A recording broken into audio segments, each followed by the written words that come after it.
अभी रिसेंटली मेरे पास एक कॉल आया कि मैम मेरे मामा जी हैं and he is 54 years old and suddenly कुछ प्रॉपर्टी का डिस्प्यूट हुआ या कुछ हुआ एंड वो बालकनी से जंप करने चले गए।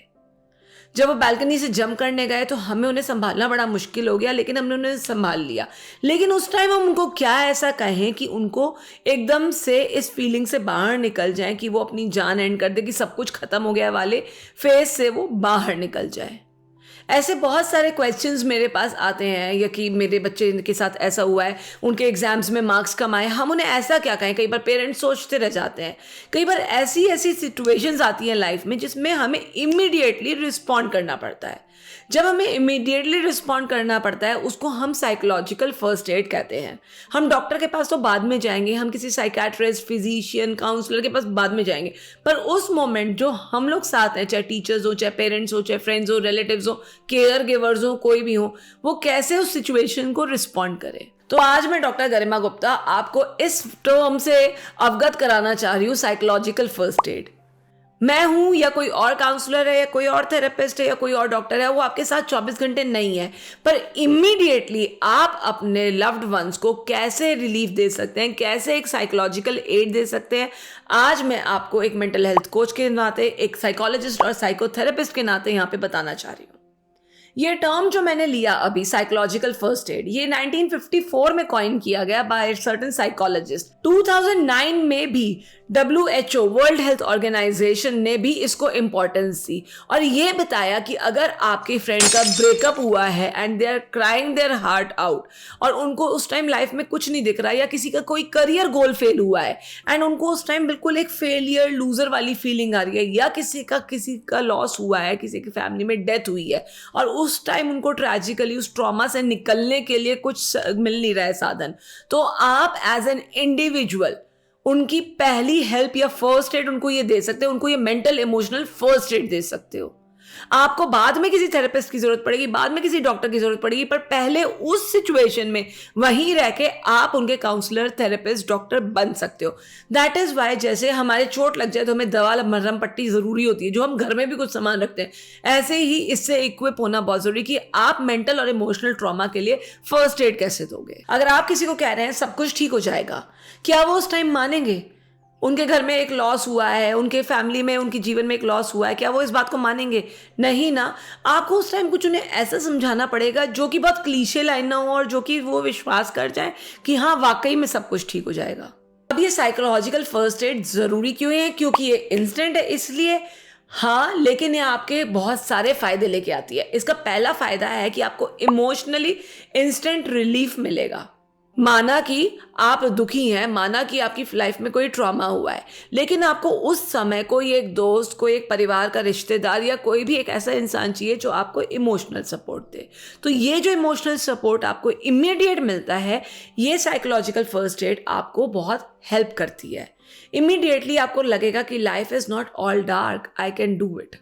दूसरा इसका फायदा है शॉर्ट टर्म सोल्यूशंस का। आपको इंस्टेंटली कोई शॉर्ट टर्म सोल्यूशन मिलेगा। अभी हाल ही में आपने मूवी देखी 12th फेल, उसमें दिखाया गया कि Manoj failed in the preliminary examination, तो एकदम से आके भैया ने कहा उसको कि रीस्टार्ट। अगर वो ये वर्ड रीस्टार्ट उस टाइम ना बोलते तो वो शायद डिप्रेशन में जा चुका ही होता या प्रिपरेशन छोड़ चुका होता।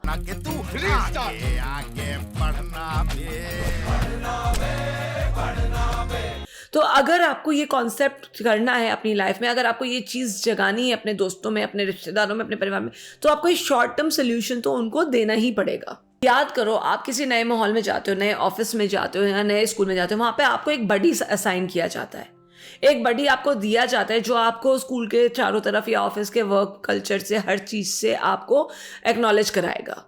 ये इसलिए ताकि आप कितना भी सोच लो ना मैं स्ट्रेस हूँगा या नहीं हूँगी, उतना ही आपको चाहे 101 मंत्र भी दे देना फिर भी स्ट्रेस आएगा। उस स्ट्रेस को रिलीज करने के लिए इमीडिएटली आपको एक साइकोलॉजिकल फर्स्ट एड दी जाती है। तो ये तो उस सुपर हीरो की तरह है दोस्तों, जो आपको बिन मांगे हर वक्त मिलता है। तो क्यों ना आज आप ही इससे इक्विप हो जाओ। क्या पता आपके चारों तरफ किसको इसकी जरूरत हो, क्या पता आप कभी किसी के इमोशनली इतना काम आ जाओ कि आपको अपनी लाइफ सार्थक लगे, क्या पता आप किसी की जिंदगी में बदलाव लाने के लिए एक कैटलिस्ट का काम करो, एक स्टिमुलस का काम करो। तो इमीडिएट साइकोलॉजिकल फर्स्ट एड जब आप किसी को देते हो, उसके लिए पहली चीज़ जो है आपको इंश्योर करना है सेफ्टी। अगर कोई इंसान डिप्रेशन में है या सुसाइडल थॉट्स हैं, तो आपको इंश्योर करना है कि उनके पास कोई शार्प ऑब्जेक्ट्स ना हो, उनके पास कोई ऐसी चीज़ ना हो जिससे वो अपने आप को हार्म कर सके, उनके पास उनको अकेला ना छोड़ा जाए, उनके पास रहा जाए, ताकि कल को वो अगर बैल्कनी में अकेले खड़े हो तो उनकी टेंडेंसी ना हो कि हम यहाँ से जंप कर जाएं। तो पहला काम जो आप कर सकते हो to ensure that the person who requires psychological help, या जिनको ये मानसिक तनाव हो रहा है, जिनको ये स्ट्रेस हो रहा है, वो अकेले ना हो और वो सेफ हो। तो उनके लिए एक एनवायरनमेंट क्रिएट करना ये हमारी पर्सनल जिम्मेदारी बनती है।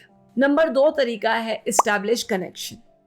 आप उनसे जितनी ज़्यादा बात करेंगे या जितना ज़्यादा समझेंगे या जितना ज़्यादा सुनेंगे, उनके मन के गुबार उतने ही हल्के होंगे। लगता है ना आपको, अगर हम रो रहे हैं तो कोई कंधा मिल जाए हमको, वो ही कंधा आपको बनना है, वो ही हग आपको उनको देनी है जो आपको लगता है आपको बहुत ज़्यादा ज़रूरत होती है, जिसकी जब आप मन से भारी फील कर रहे हो या अंदर से आप भारी फील कर रहे हो, आपको वो ही करना है। नंबर 3 तरीका है कि उनको कंफर्ट और असिस्टेंस प्रोवाइड की जाए। अगर आपको सर्दी लग रही है तो आप कंबल ओढ़ोगे, ऐसे ही अगर आप इमोशनली टूटे हुए हो तो आपको एक इमोशनल ब्लैंकेट चाहिए। वो इमोशनल ब्लैंकेट हम उनको उड़ाएंगे, क्योंकि हम उनके पास अभी मौजूद हैं, हम उनके पास आज सामने हैं। वो मेरा दोस्त अकेला है, मैं उसके साथ आज हूँ। वो मेरी माँ अकेली है, मैं उसके साथ आज हूँ। अगर हम आज उनके साथ हैं तो हम उनको असिस्ट कर पाएंगे इस दौर से निकलने के लिए।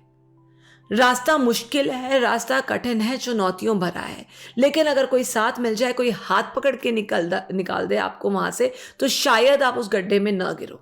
चौथा स्किल जो इसके लिए चाहिए वो होता है कि असेसमेंट, कि अर्जेंटली आपको हेल्प चाहिए, एड चाहिए, उसका असेसमेंट। हो सकता है इंसान मुस्कुरा रहा हो सकता है आपका वो दोस्त मुस्कुरा रहा हो, लेकिन आप पूछो तो सही उस मुस्कुराहट के पीछे क्या राज है, क्यों उसकी वो मुस्कुराहट उसकी आंखों तक नहीं पहुंचती है। एकदम से असेस करना कि इमीडिएटली आपको क्या चाहिए, आपको क्या उसके लिए अपना कोपिंग स्किल देना है। हो सकता है आपके पास्ट में या किसी के पास्ट में ऐसी कोई सिचुएशन आई हो जो इस टाइम उसको बताने से उसकी हेल्प हो सके। तो जोक मत मारिएगा, don't crack lame jokes, don't make lame excuses, ऐसे मत करिएगा। उस टाइम पे असेस करिएगा कि अर्जेंसी है और उसको सही सलाह की, सही गाइडेंस की ज़रूरत है, या सही प्रकार से बात करने की ज़रूरत है। बॉस तुम अकेले नहीं हो, हम भी तुम्हारे साथ हैं। छठा तरीका है कि आप उनको स्टेप बाय स्टेप प्रोग्रेस के लिए एनकरेज कर सकते हो। माना वो मेंटल हेल्थ के लिए अवेयर नहीं है, कंसर्न्स उनके उतने डीप नहीं है, पर आप उनको स्टेप बाय स्टेप एनकरेज कर सकते हो कि आज मैं आपसे बात करूं तो आप किसी न्यूट्रल प्लेटफॉर्म पे जाके बात करो, या आप वॉक पे चलो, आप जिम जाओ, आप कुछ ना कुछ तरीके से स्टेप बाय स्टेप उनको कर सकते हो। स्टेप बाय स्टेप करने से उस इंसान को उस प्रॉब्लम से निकलने में ज़्यादा दिक्कत नहीं होगी, तकलीफ नहीं होगी, ज़्यादा एफर्ट नहीं डालना पड़ेगा।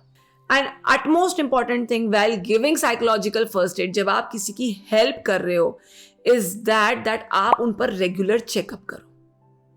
जैसे कि आप डॉक्टर के पास जाते हो ना, आपके रेगुलर चेकअप्स बहुत ज़रूरी होते हैं ना, ऐसे ही आपको उनके रेगुलर चेकअप्स करने पड़ेंगे। आप ठीक हो या नहीं हो, आज मैंने सुन लिया और फिर मैं आपकी ज़िंदगी से गायब हो जाऊं, आपको भी नहीं अच्छा लगेगा ना। ऐसा लगेगा मैंने आपको गोस्ट कर दिया, आपने अपना इमोशनल बर्डन मुझे दिया और मैं वहां से भाग गई। ये फीलिंग भी नहीं आनी चाहिए उस इंसान को।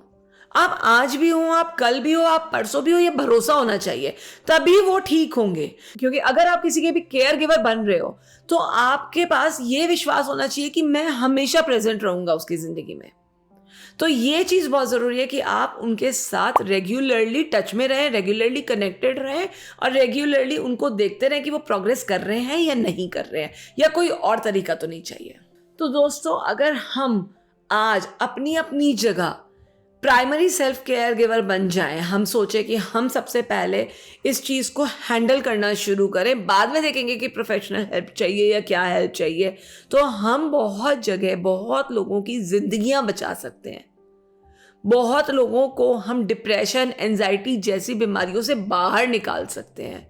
और ये मदद आप हमारी भी कर रहे हो, क्योंकि इससे, इस बदलाव से आप समाज को ये बता रहे हो कि मेंटल हेल्थ इंपॉर्टेंट है। तो फ्रेंड्स, इस देश में मुझे बहुत सारे वॉरियर्स चाहिए आप लोगों की तरह, जो कि समाज में एक बदलाव लाएं और एक दूसरे को समझें, एक दूसरे के आसपास दया भाव उत्पन्न करें, एक दूसरे की प्रॉब्लम्स को एक्सेप्ट करना, सुनना शुरू करें, ना कि उसे डिसमिस करें। आप सब अपना अपना धर्म निभाइए, हम अपना धर्म निभाएंगे, तो फिर मिलेंगे, जल्दी मिलेंगे। और इसी के साथ अगर आपको अच्छा लगा तो please do like, share and subscribe. Signing off, doctor Garima Gupta. Sayonara.